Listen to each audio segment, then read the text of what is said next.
Hello and welcome to Chocolate for Breakfast. Today I would like to discuss scales, the bathroom kind and the kitchen kind. Now, to talk first of all about the bathroom kind, and again I'm going to be talking from my own experience, what I found while I was trying to do all of these diets was that I became a little bit obsessive about the bathroom scales. And we are told, we have these body mass indexes, etc. And you have to, according to your size, you have to weigh a certain amount. Okay, and it's a good way of gauging whereabouts you are. Okay, if you really want to look at it like that. Now, the thing for me was, as I say, it became quite an obsession because I would start some new diet or other and I would want to check and make sure that that diet was working. And so I would be constantly checking my weight. And it was getting to the point where I was checking in the morning and in the evening, sometimes in the middle of the day. And then it would actually get to the point where I would be checking before and after meals. And the thing with the bathroom scales is your weight naturally does fluctuate. We don't have like a constant weight. Now, I mean in the sense of it can go up a couple of 100 grams, it can come down a couple of 100 grams, it can even go up for women just before the time of the month. You can actually be a kilo heavier just before your period than you would normally be. So the scales are, for me, something that can actually be a little bit damaging, perhaps from a psychological point of view. I got to the stage where I would get onto the scales and I would just be so disappointed with the result. And again, the fluctuations were minimal, but for me, because I wanted to see it go down all the time, if I saw it go up at all, it was like, oh, I'm doing this all wrong. I think really for me, and just to say, I don't actually own any bathroom scales at all now. I don't know what weight exactly I am. I know I'm roughly around, but where I actually gauge my weight is by two things. First of all, how my clothes fit me. If I feel comfortable in my clothes, with the size of clothes that I have, then I do feel fine. When I actually was losing the weight, as I said in the video yesterday, I gave up trying to lose weight. And I just started eating in a healthy manner. And the thing for me was, like I said in the video yesterday, I first of all noticed it on my face, and then around my chest area. My bra didn't have enough notches on it, so I couldn't, and my bra, when I did it up, it was hanging off of me, in fact. This is a gauge of whether you're losing weight or not. It's not the bathroom scales. The other thing you have to know is when you do sport, the muscles, the fat cells are transformed into muscle, and muscle weighs heavier than fat cells do. So maybe on the balance you might be higher than you think you should be or you would like to be, but that might simply be because you're actually getting more muscular and more toned up. So, like I say, the real gauge for me was, first of all, the clothes.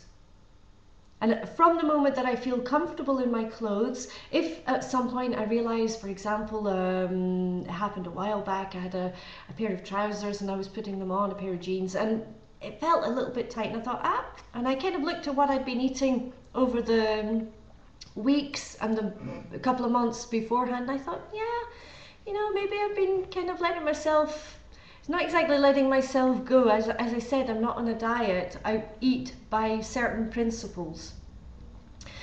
But I thought, maybe I've been allowing a little bit too much of the other stuff into my diet, and you know, this is explaining why I've put on a little bit of weight. And so I would just very simply come back to my principles on a more regular basis, and again, avoiding certain foods. There are the foods that we think that we're not allowed to eat are actually the foods, in a sense, they're not necessary for us. They're not necessary, those foods. A cake is not necessary for living. Having, if you're not vegetarian, having a piece of meat and some vegetables is necessary to maintain your body. So again, the first gauge for me was the clothes. The second gauge for me is very simple, is how I feel. If I feel healthy or not.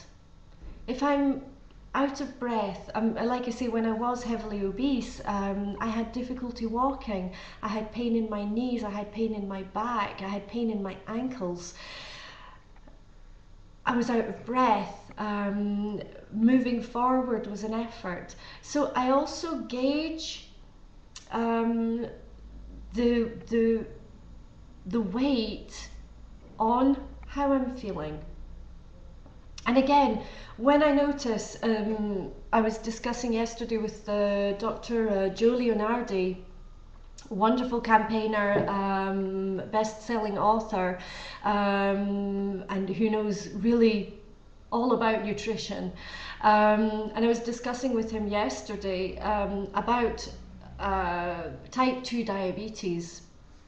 Basically, you have to be aware that if you have a pancreatic sensitivity, now I've had a pancreatic sensitivity since I was born, from the fact that my mother was herself type 1 diabetes, and I'm going to be talking about heredity in future videos. And again, it's going to be in the book. It is in the book. The thing that you need to be aware of is that the pancreatic sensitivity is something that you're going to carry with you throughout your life. But that's okay, because as we don't actually need to eat the cakes, the sweets, the crisps, the refined food, we don't need to eat those things. They're not necessary for maintaining ourselves in good health. It's okay to eat normally, and it's not going to affect us, okay? And again, I have actually read some studies where type 2 diabetes has not only been corrected, it's actually been, in a sense, cured. But I remain convinced that if those people who have been cured then start eating a very rich diet, rich in sugar, rich in saturated fats, the insulin production is going to go off the scales again, and they're going to be back to square one. So you have to kind of accept that you have this pancreatic sensitivity, and I know that if I'm eating badly at some point, or not eating so well at some point, it is going to start to show, because the pancreatic sensitivity is still there, and that's just something I accept. And just to actually come to diabetes, because a lot of people don't actually know. Diabetes, whether it be type 1 or type 2, and what I'm going to say may be a little bit shocking to you, but diabetes is going to kill you. I watched my mother die from diabetes. Diabetes isn't just the insulin factor that needs to be controlled.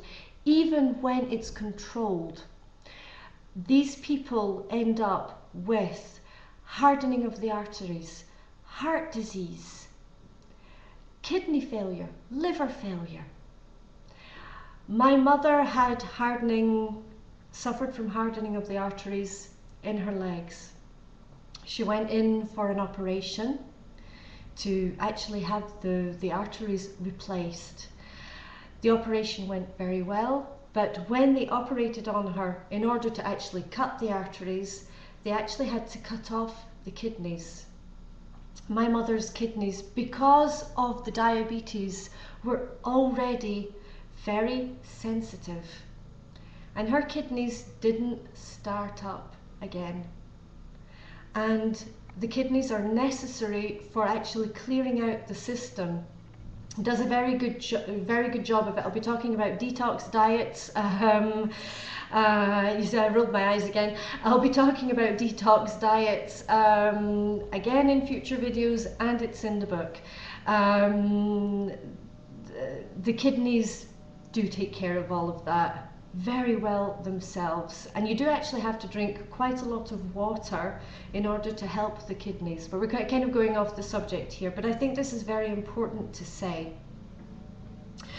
I watched my mother die because her kidneys didn't start up again. They tried putting her on dialysis. The dialysis worked for a short time, but the kidneys still didn't start up again. And basically what happens when your kidneys are not cleaning out your system of the toxins, so to speak, they then go into the blood. And my mother actually contracted, in a sense, developed acidosis. And acidosis is a little bit like septicemia, in fact. Basically it attacked all of the vital organs. Normally people die within about 48 hours of contracting this, of developing it. My mother actually was a real fighter. She managed to hold out for nearly 2 weeks. So make no mistake about it. I'm not asking you to limit the quantities of food, this will bring us quite nicely onto the kitchen scales part of the talk. I'm not asking you to limit the quantities of food. I am asking you to look very closely at what is going into your plate, because the health risks are so high. Please believe me, okay? This is your life we're talking about. This is your well-being that we're talking about. So to come to the kitchen scales, I don't weigh anything. The only time I use kitchen scales is if, for example, it's one of my children's birthdays and I'm making a cake. Then I will use the kitchen scales. Or if I'm making a particular recipe, then I will use the kitchen scales. Outside of that, I don't weigh my food. I eat the amount of food necessary to maintain my body. And as I said also in a previous video, if I feel the need to eat a huge steak or an enormous piece of fish or 3 eggs, I will have them. It's just I won't eat them with just anything, and I will be explaining very shortly about the sugar and about the hidden GI, the foods that you would not suspect have a high GI content. And those foods are it's very important to know about those foods so that you can actually make your own decisions. And again, Facebook group, Facebook page. If you want to contact me directly, the email will be down below also. I hope this has been helpful and not too shocking. And here's to your very good health. Please take care. Bye bye. Thank you.